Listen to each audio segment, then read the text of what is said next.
I am Michael. And I'm Cherise. We post weekly videos all about personal branding and finance. Yes, and we're helping young professionals to improve every single day. That's the Kinley way. So if you want to get from here to here, make sure you like, comment and subscribe and press the notification button, and we're going to help you get there. And if you already knew all of that, welcome back. Welcome back, guys. Welcome back. And I'm really excited about this episode, right? Because we're talking about something that's like really dear to our hearts. Very dear.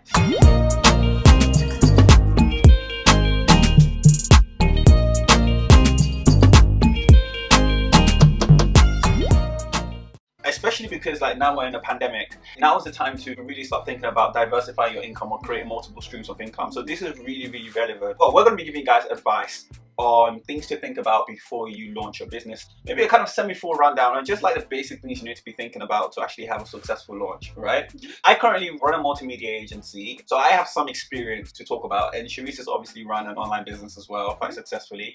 So we like to think that we have something to offer you guys, right? We're by no means experts, but we know our stuff, right? So we're going to get straight into it. First thing, you need to think about what kind of product service you want to sell. Do you want to sell something physical? Do you want to sell something digital, online, offline, whatever? That's the first thing you need to establish, and you need to actually think about why you want to even go online or offline. Like, you just really need to understand that whole process. So here is where you need to start planning, right? And doing a lot of research. Planning and research is absolutely crucial to the success of your business and the successful launch of your business, don't you think? Exactly, because whatever we do in life, you have to prepare for it, you have to plan. It helps you to gain confidence as well about what you're doing. It helps you to qualify whether your business plan, your business idea, what you wanted to bring to the market is actually viable. Is actually will make you some money, will actually be successful. Or make you go bankrupt.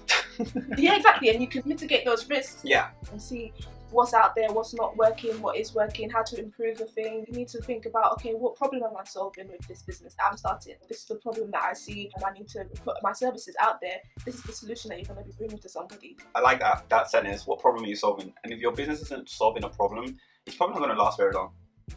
Just saying. Yeah. The next thing we want to tell you guys about is, what is your USP? Your unique selling point, right? You need to figure out unique selling proposition. What is unique about your product?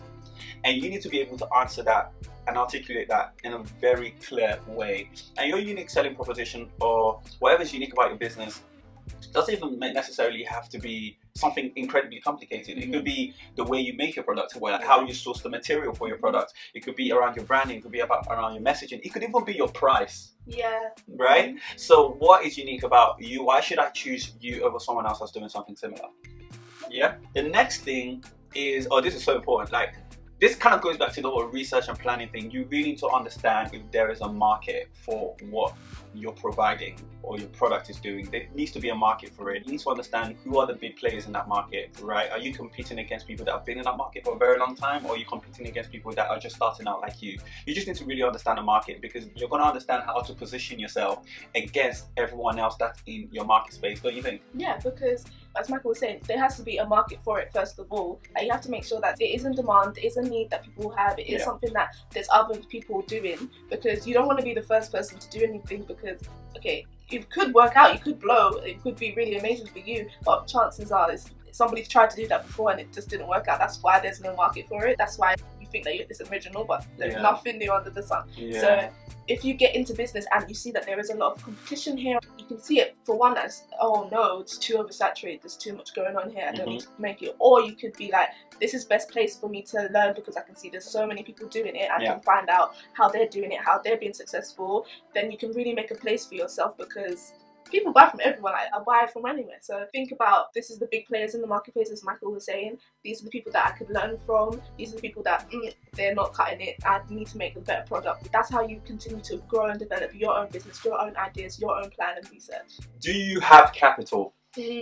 Right? Now, when you're launching like an online business, your capital will probably look very different to someone that's launching a business where they're selling like a physical product. Like someone that is selling t-shirts or selling watches, or probably has to spend a lot of money on materials and a lot of money on exactly all that kind of stuff. Inventory, where is it going to be? Like warehouse costs, if you're going to put it in a warehouse. Like there's so many different like overhead prices and stuff. Compared to someone that is launching a social media agency, which is pretty much online, so there's obviously less cost to way less cost if there. you're just doing a service, it's like, okay, I'm going to do this logo for you. You just give me the money straight up. I do the logo for you, quick. And it's done. There's really no cost. Yeah, so if you're kind of weighing up based on cost to you, do I launch an online business or do I launch a physical product? That's something that you need to really think about, especially if you're low on capital. You might consider just launching an online business, for example, and just finding something that you're really skilled at and running with digital? that. Yeah, sorry, digital or online business. An online business doesn't necessarily mean that it's going to be digital. If you can sell physical products online, but offline would be like a brick and mortar store. Exactly. So yeah, guys, I'm in a digital business, digital physical. So when I'm talking about online, just know I'm talking digital, but I'm just going to use the word digital. The next thing is, are you going to organically fund your business or use investment? This is a really big one. And investment could look like this. Like, you might go to the bank and ask for a loan. You might go and apply for a loan somewhere. Just get some kind of money from someone that says, I want this money back. More. But I'm willing to invest it in you. I'm willing to invest in you, I'm backing your idea, and I'm thinking that you're going to be successful, so I'm going to help you start it up. But then you want a certain percentage, like they want a certain percentage, or you decide to organically fund your business. It means that you basically you get a job, you put money together, and you invest in that business. We can't tell you what to do because there's pros and cons to both, to be honest. But if you ask me what I would do, I'll definitely go for organically funding, because then you don't have someone like asking for you for 30-40% stake in your business. And on top of that, when you don't take out loans, you don't get into debt, right? You just want to avoid debt. Like, you just want to avoid bad debt. Like, again, there's nothing wrong with going to ask for loans and asking for investment. Nothing wrong with that. You can do that, because if you really believe in your product and your service, and you believe you're going to make return on investment in that, you're going to pay that money back. You know, we like watching Dragon's Den, and people go on that not just because, oh, I'm going to be selling my business, but they're going to get the experience from the dragons as well. It is going to be an investment, a loan that you're going to have to give back, but they can help you, like, hold your hand along the way and like really give you the success that you need really quickly as well. A lot of people really want the quick win. It doesn't have a pro of actually getting investment, because you can just straight off got a capital, large sum of money, this can go here, this can go there, this can go here, and you can see it coming quickly. Hopefully, if it does, you know. And you also need to kind of have some kind of target. Like, you need to understand what your return on investment is going to be. Like, I wouldn't advise you guys to get a bunch of money. You need to have a plan, and you need to understand, okay, if I get this bunch of money, this is how much inventory I'm expecting to sell, this is how much I'm expecting to make back into my company or into my business. Do you go? I mean, that's very true. Because to be honest, no one's going to invest anything. I was literally just going to say that. They're not going to give you any money. No investor's going to invest any money into your business if you don't know how much your business is going to generate in a certain time period. Like, oh my days, no smart investor is going to do that. The bank will give you money, but they know they're going to claim their interest in the money that you have to pay back. But just be very, very careful, guys. Okay, pricing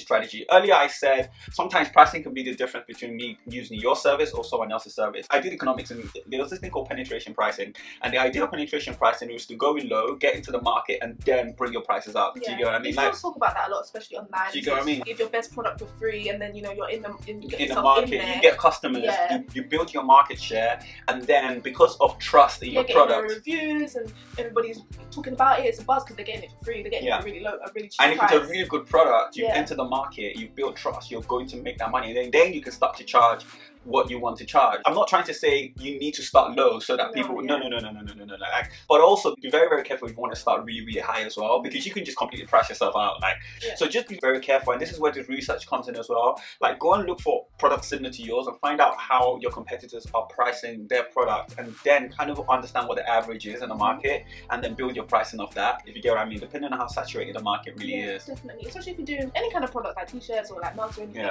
You need to know your retail price, and you need to know your wholesale price, just in case you do sell to like a big brand and somebody comes to, I want 100 of what you've got, like, how are you going to sell it? So you need to know all the prices, what it costs for you to make it, what it costs for you to get a profit once you've sold it, and as I said, retail price and wholesale price. And also, like, you need to price your product or service at a place where you can make profit. Not just spending years and years selling this thing and you're barely breaking even or barely making any profit. You're making enough money to cover the cost of producing. Yeah, the time cost. Yeah, the financial cost. Like, you need to make sure, like, if it costs £10 to make your product, you need to at least be going like £15 or even 12, 15 or even £20. Like, that's when you really start making some profit. Oh, you probably want to talk about this one a lot, branding and messaging. Yeah, so when you're thinking about it, you want to think big. You want to be like, yeah, I'm good, like, this is going to be big. So when you think big, you think about, okay, your branding, your colors, your logo, your design, how you want to show up in the market. And that's also part of your USP, like how you're going to make yourself really stand out and be unique. Literally in your branding, it's really simple. You can just have different colors. Like, we have pink and blue, our branding colors and our logo, and that's what we started with. And then you just expand on that. Yeah, and if you're a creative person, that part should really like excite you. Like, it excites me. And also your messaging. What's your slogan? What's your what's the word? What are people going to remember you for? Your vision, your mission. They need to be able to like look at you and know what you represent, basically. They need to be like, okay, cool, these are the personal branding guys. This is the company that's really good at giving financial advice.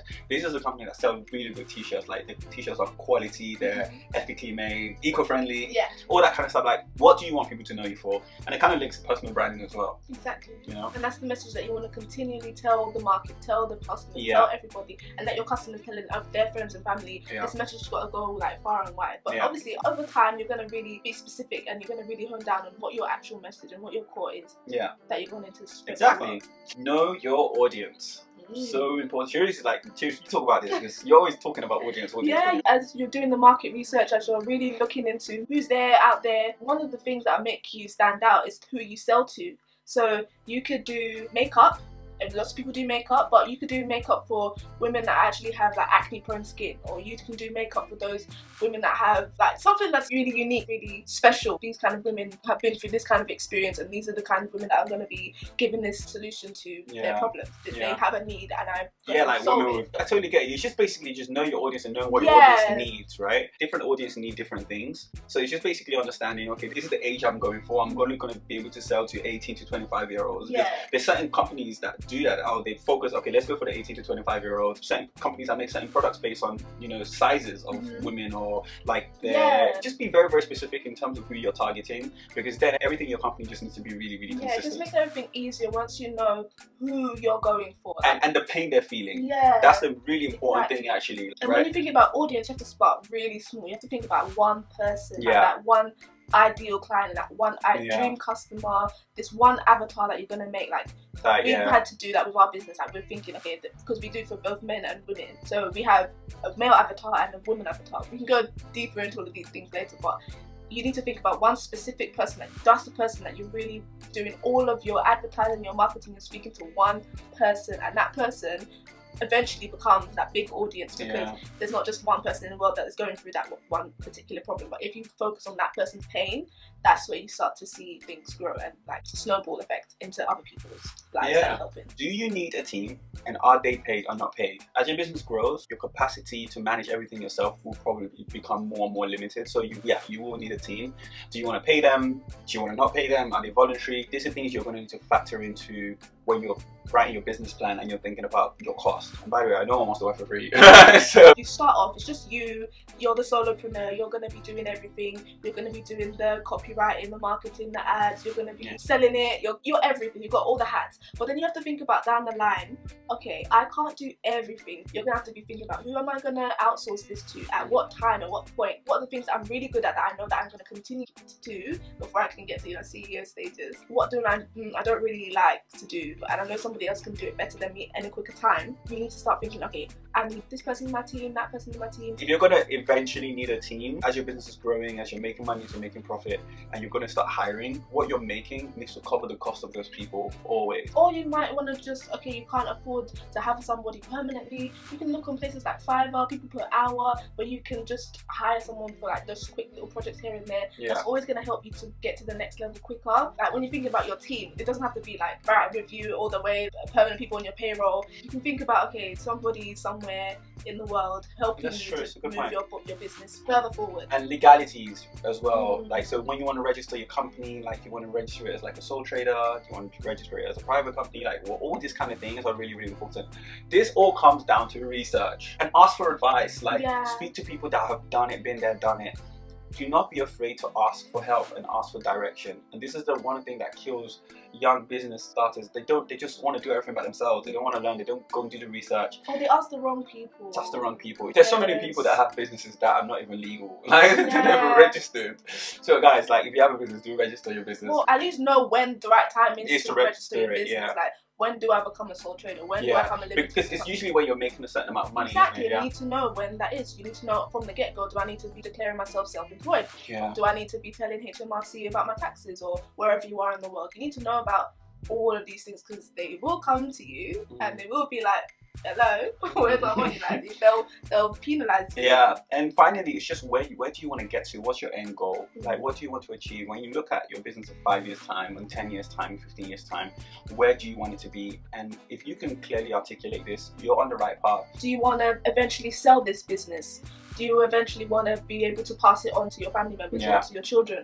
Do you see it running without you in years to come? When you start with the end in mind, it's usually easier to get there, to keep going when you're facing roadblocks and stuff, but you remember your end goal in mind, you remember the reason why you're starting your business, and it should ignite a fire inside of you to keep going and just be like, give you some confidence and keep serving and keep showing up and doing your best and running your business. So just to wrap up, guys, there's just mainly two things I want you guys to go away and do. One is to just do your research, and two is to plan. We've given you the meat of the advice, but feel free to go and do your own research. Google is a free place, right? Go and ask people that have launched successful businesses. How did they do it? Ask about their mistakes. What mistakes did they make? The mistakes are what you're going to learn from, so that you don't make the same mistakes, okay? But guys, it was an absolute pleasure being here once again today, and we're going to be back next week with another new video. Bye now. Bye.